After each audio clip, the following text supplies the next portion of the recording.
Here, we will look at the shoulder. It's one of the most complex and flexible joints in the body. And we will discover that it's actually two joints, the humerus and the scapula. And what is often thought of as motion of the upper spine is actually motion of the scapula. In my experience of teaching and going around the country, there's a lot of talk about opening the upper back. And most of what I see is not manipulation of the upper spine. The upper spine doesn't move very much. What moves a lot is your scapula moves a lot, and your humerus, as we've seen, moves a lot. And as you might guess, in real life, this is all confused and blurred together. We've spent a lot of time looking at just this motion, but there are 5 other motions to the humerus, and we should have a vocabulary to discuss them. So this motion like this is called flexion, when the humerus comes in this direction. This motion back this direction is called extension. Going away from the middle of the body is abduction, as in kidnap. Going to the center of the body is called adduction, as in add together. Rotating your shoulder out is external rotation. Rotating your shoulder, humerus, in is internal rotation. If you get confused, the elbow is always the opposite of the shoulder. So if you bend your arm a little bit so the elbow sticks out, if the elbow goes out, the shoulder's going in. If the elbow goes in, shoulder's going out. It's harder to see when it's straight, but if you bend it, that is external rotation of the shoulder to make the elbow go in. Internal rotation of the humerus, if you talk like an anatomist, and the elbow goes out. The elbow is always the opposite. Okay? So you can add these things together. I am flexing, and now I am abducting, and now I am internally rotating, now I am externally rotating, now I am more flexion, now I am extension, extension, extension, extension, extension, extension, extension, extension, extension, extension. So there are 6 movements to the humerus. What comes up the most in yoga, however, is the one that we've looked at in more depth, is flexion. We call this extend or reach up over your head, and that makes sense to us. To an anatomist, they'd say hyperflex the arm up or flex the arm up. So that's the one we look at the most in yoga because that's where people tend to injure themselves and contort themselves and don't recognize that you can put yourself in a point of needless compression that will not be improved. If you would just allow a little rotation and or a little abduction, you could go around that point of compression. Once it reaches a point of compression, hopefully something that's not particularly painful, now the arm is like a long lever that moves the scapula. Once you reach a point of compression, I can't raise my arm any more than that. If I push back on that, it's going to move my entire scapula back and up. So once I reach compression, that doesn't necessarily mean that's the end of the game. Oh, can't do anything now. No. Now maybe you can use this arm as a lever to move that scapula in ways that you couldn't by yourself without this arm. Imagine not having this arm to move or to brace against something and trying to exercise your scapula. You'd be more limited. So those are the 6 movements of the humerus. They're almost always in yoga combined with and sometimes confused with, is it coming from my scapula? So we really want to analyze this motion. Okay? The scapula, if I turn it towards you like this, the scapula is this big flat bone that sits on your back here. And it sits. It's not attached by ligaments or anything. It's just enmeshed in muscle. The clavicle is this thin little counterpart to it in the front. And it's hooked by ligaments right there to near the acromion process, that thing that we're banging into with the humerus. And the clavicle is hooked right there with ligament, and it forms this notch on the breastbone. That is the only place this entire structure is attached by ligament to the center of your body. The humerus is just floating out here from the scapula. The scapula is just floating around your rib cage and your back. The only place that there's a skeletal connection, ligament, bone to bone, is right there. So these two, clavicle, scapula, are like a horseshoe. Obviously, they're differently shaped bones, but they're like a horseshoe fitting over the rib cage. And if the clavicle goes up, the scapula goes up. If the scapula goes up, the clavicle goes up. So if you get a front view of me or anyone else, if you see this bone going up, you know scapula's going up. If you have a back view of my scapula going up, you know the clavicle's going up. They don't move independently of one another. So sometimes I'll say the word clavicle, sometimes I'll say the word scapula. I'm going to try to stick to the use of the word scapula because that's what the humerus is hooked to. So if I go up like this is called elevation. If I go down like this is called depression. Elevate, depress. If I pull my scapula around and squeeze my clavicles together, this is called protraction.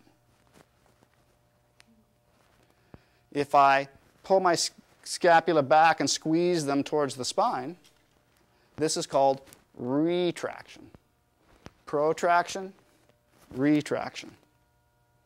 I can also tilt this scapula, the socket, it's called the glenoid fossa. I can tilt it up a little bit, more towards the ceiling. I can aim it down a little bit, more towards the floor. This guy doesn't move very much because he's hardwired.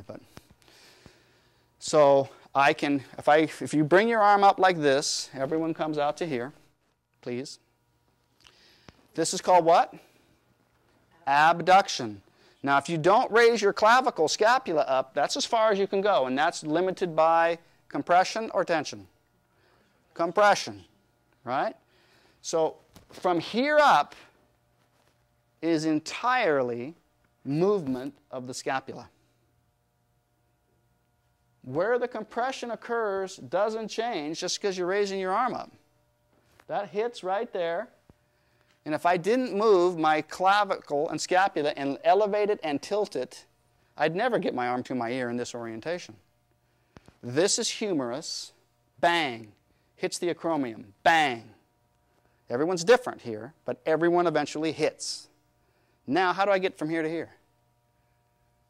It's got to be, watch my clavicle. And you know my scapula is doing the same. And this is two joints.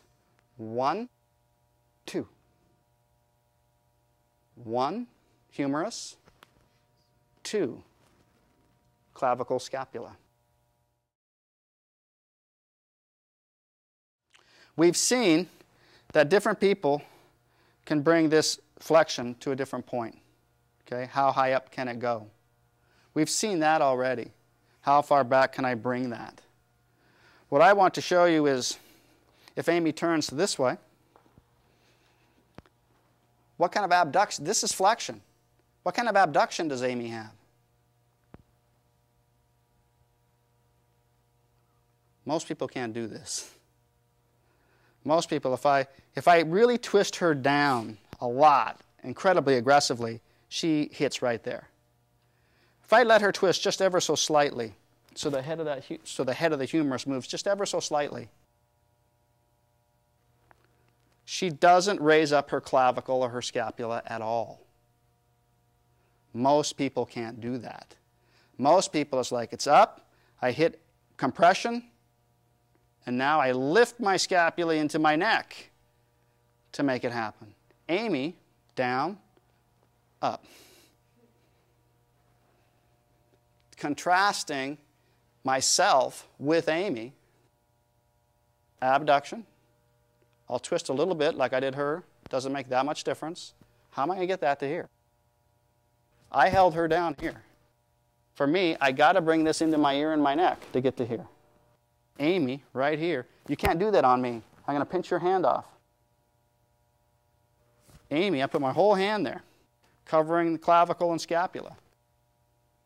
Compression, slight rotation.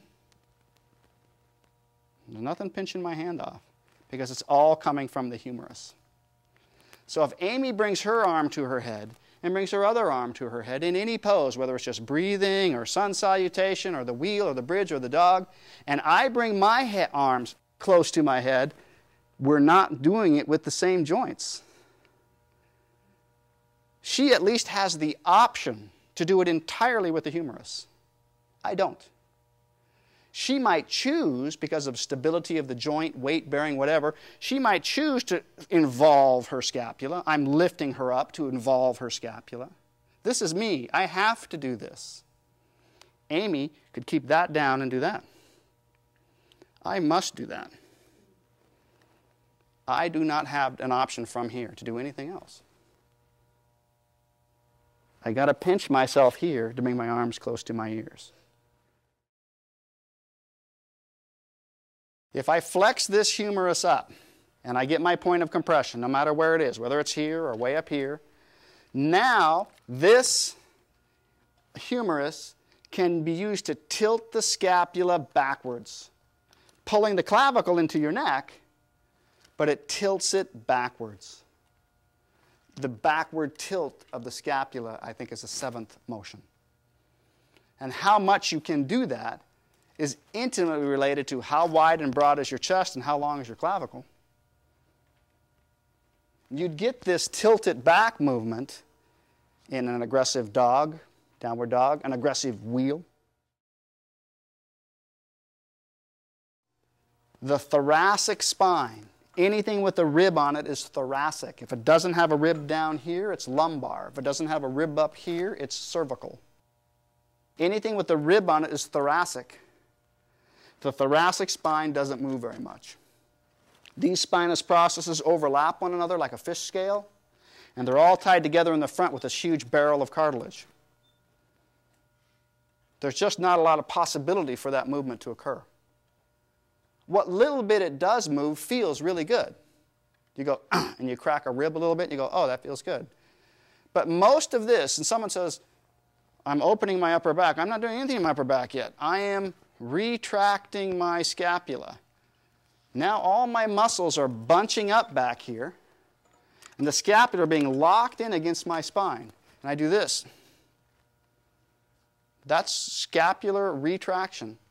And when I retract hard enough, it lifts my rib cage because just the leverage of those two scapulas pushing against my back.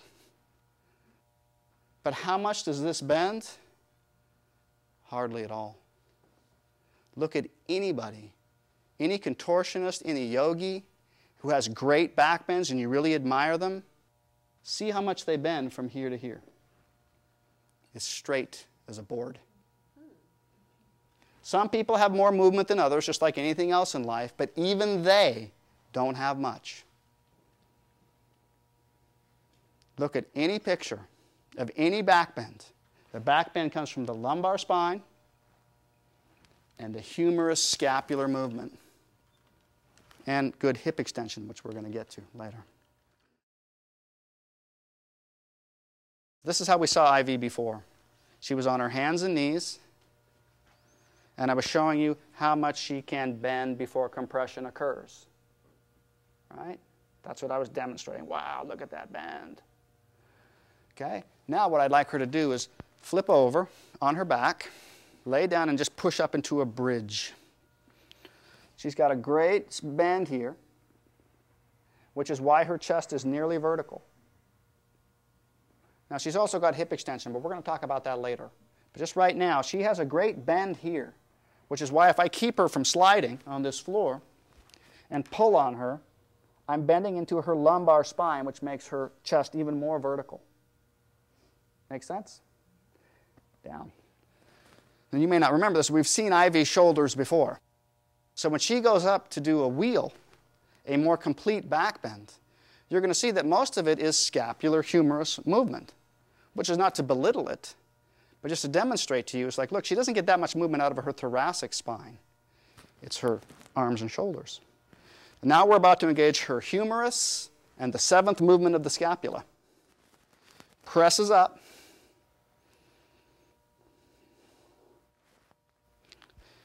She walks her feet in and she can push her chest forward because of her but this is still straight. It's a different angle. Big bend here. This is straight, but the scapula, because of how she's pushing forward, the humerus is pulling the scapula very aggressively back, and the scapulus is tilting. So she can get her chest through. Now I'm going to bring up another flexible guy, just that I specifically picked him. He's flexible in almost every range of motion. He's just not superhuman in his shoulders the way Ivy was. So we'll bring up Tyler. And first, just to get him warmed up and to demonstrate to you the movement of his spine, we'll have him kneel down like a cat with his head this direction. And we're going to show pretty healthy bend of the spine. Okay? Not bad. Then we have him flip over on his back and have him, for the first time, start to use his legs into a bridge. I'd probably have to stand here for him. If he wanted to push more aggressively this way, he'd slide if I wasn't standing here. Now, he can't quite get his chest up vertical the way Ivy did it, which tells you his lumbar spine doesn't open as much as hers. But this is still a respectable bend. And then when you're ready, slowly down, Tyler. What's more dramatic is Tyler's shoulder restricts him. So when he brings his hands up, and again, I'll just place my hand by him so he doesn't slip. Look at the angle of his humerus. And why is his elbow bending and rolling out to the side? To try to get around painful bone-on-bone compression right there. Remember Ivy's angle of her of this was like that. Is that because Ivy had more of a back bend? No, it was entirely up in this region. But if Tyler had the same lumbar spine bend as Ivy had had, his shoulder would have made him look like this pose. He doesn't have a good back bend. And that's what I want you to break apart in your mind. A back bend, a wheel, is many joints happening. Be specific when you say, is Tyler's back bend better or worse or less than someone else's? You usually want to be talking about the lumbar spine. Otherwise, you should use the language of how is his flexion of his humerus and how was the seventh movement of his scapula. So now what we're going to do is bring Tyler up and test his humerus and scapular motion. You should already be able to predict how it would compare to Amy's or Ivy's. So now we take Tyler. Loose. He's a loose guy. Okay? But if I do this and force him to go where his bones don't want to go, and I don't let this ride up, that's compression right there. Now where was Ivy? She was like back here without turning out or abducting away. Tyler is right there. I'm holding him where it's the most painful.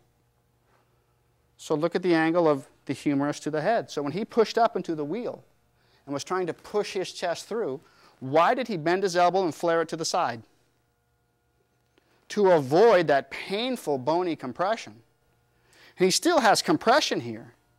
That's not going to change in yoga. But it's not as painful sharp as that. It's more of a wedge out at an angle back this way. That's why he bent his elbow slightly, to find the soft spot. Now I can do this, Tyler says to himself, and I can start to get some of this. And I can get some of this. This is not cheating. This is just acknowledging that isn't going to change. Because it's not tensile, it's compressive. Why should I suffer there? Does this make sense? What is the broader point of this demonstration? Is that most yoga postures are complex, which means more than one major joint is being used. And if you don't pick them apart like that, you just say, how's your back bend? Well, I have a good camel, but a poor wheel, but a good bow, but not a good pigeon, but... You're not thinking anatomically. You're not breaking it down. The 8 ranges of motion that we went through on the skeleton, that always applies. So when you analyze something, look at those 8 places in the body. And you could see that if someone with Tyler's strength and flexibilities, if they had a really, really bad shoulder, just the way the bones were placed, maybe they fractured it when they were young and there's a bone spur in there or whatever it is. Someone with a really bad shoulder, look, they may never do the wheel. They have the back bend for it and the lumbar spine. They have the hip extension for it. They have the strength in the arms if they could use it without pain. But they're never going to get into that wheel. Well, there are other ways to work these joints without having to get upside down, bend my back, and stretch my thighs all at the same time. And that's what looking at things anatomically will give you. You'll be able to look at someone and say, whether it's the downward dog they're dying with, whether it's the wheel they're dying with, or whatever it is they're really dying with doing, I can't do that. You're going to be able to look at it and go like, okay, which of those 8 areas of the body isn't working for them in this pose? And then you'll say, well, is it tension or is it compression? If it's tension, you say, suffer with it, man. That's what yoga's all about. We're going to open you up, A little bit of time, it won't hurt so much. A lot of the time, it's going to hurt a lot, Everyone has a different flavor of soup that they like as far as that's concerned. But if you've identified where it is, and you've identified its tension, well then, is it a yang style of yoga you do, a yin style of yoga you do? That's all based on your experience of what you think is going to work best for this. But if you've identified the area and its compression, that should change for you what you're going to do. Then you have to ask yourself or your student, should I hang out here because the pain that I'm feeling here is more than made up for the benefit it's giving me? Or is that pain so tight and my tension so tight trying to avoid that pain that I'd be much better off doing some other posture that isn't so complex, isolating that in a more free fashion to get it to work? Tension, compression. Tension, compression. If this becomes your mantra when you do your yoga and something starts to restrict you, the first thing you should think to yourself is tension or compression? Tension or compression? Tension or compression? Tension or compression? And then you take your steps from there.